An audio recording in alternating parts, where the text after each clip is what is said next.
COVID-19 has killed a member of the clerical body that appoints the supreme leader, according to Iranian state media, the latest official in the country to die of the highly infectious disease caused by the new coronavirus.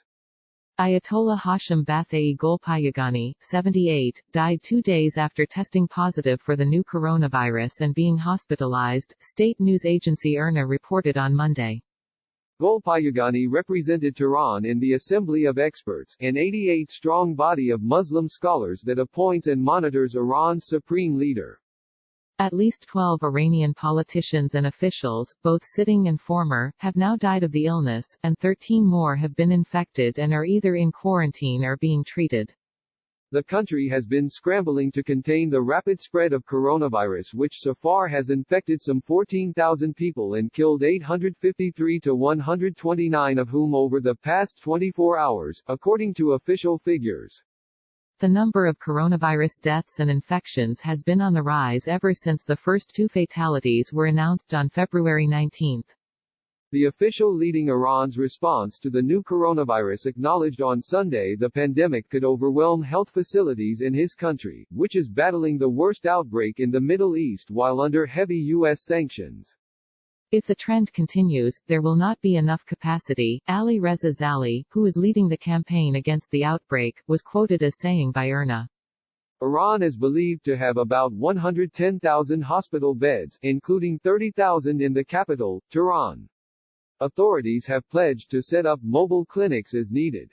Zali also acknowledged many of those who have died from COVID-19 were otherwise healthy, a rare admission by local authorities that the virus does not only prey on the sick and elderly.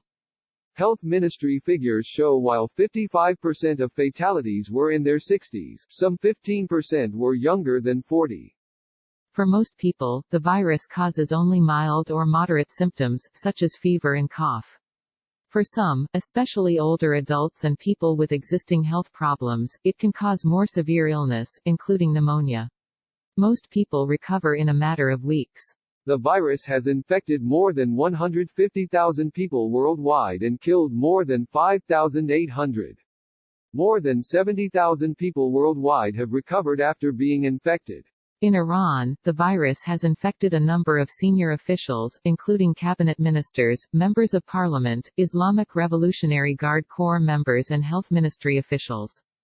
Senior Vice President Eshaq Jahangiri returned to work on Sunday after testing negative, the presidency's website said. He was absent from official meetings last week, and the semi-official Fars news agency reported he contracted the virus. Authorities have nevertheless been slow to adopt measures taken by other hard-hit countries. Iranian President Hassan Rouhani on Sunday ruled out a general quarantine and said the government was working to keep the borders open. Dalia Samhouri, a senior regional official with the World Health Organization, said both Iran and Egypt, 2 of the most populous countries in the Middle East, were likely underreporting cases because of the nature of the virus, which can be spread by individuals who show no visible symptoms. Egypt has reported 110 cases, including 2 fatalities. We can easily say that the current figures are an underestimation of the actual figures, she said. Iran has struggled to respond in part because of crippling sanctions imposed by the Trump administration after the U.S. withdrew from the 2015 nuclear deal. The U.S. says it has offered humanitarian aid but Iran has rejected it. Countries across the Middle East have imposed sweeping travel restrictions, cancelled public events and called on non-essential businesses to close for the coming weeks.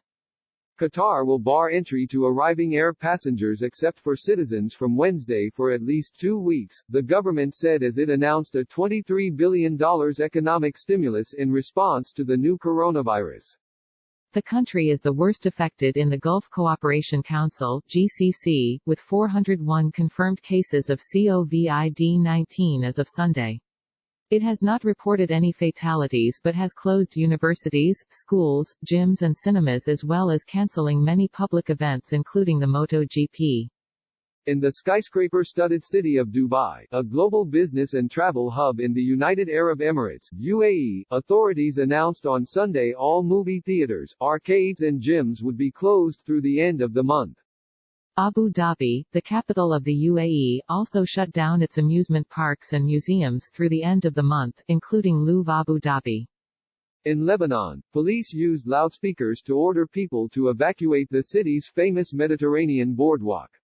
The small country, which has reported 99 cases and 3 deaths, has already closed all restaurants and nightclubs, halted flights from several countries, and tightened border controls. President Michel Aoun urged people to stay home.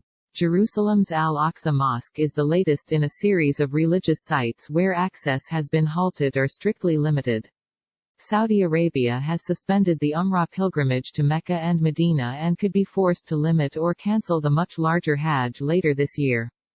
On Sunday, it announced the temporary closure of all mosques and called off Friday prayers.